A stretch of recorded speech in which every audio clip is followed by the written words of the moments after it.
पसंद आएगा, और पसंद आएगा तो कमेंट में ज़रूर बताना कि ये कजरी गीत आपको कैसे लगा। अपने निदिया के कई नवा दवाई पिया के तो हई जगाई पिया ना, अपने निदिया के कई नवा दवाई पिया के तो हई जगाई पिया ना।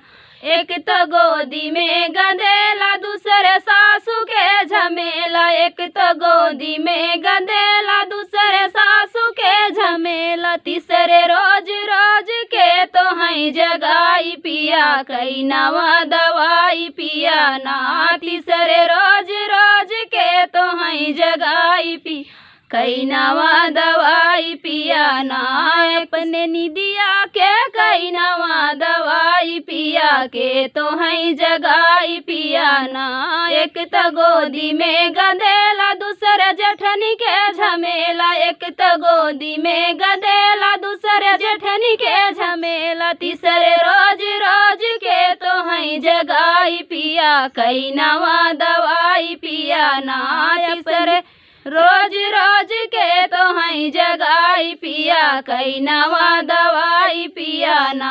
अपने निदिया के कई नवा दवाई पिया के तो हई जगाई पिया ना।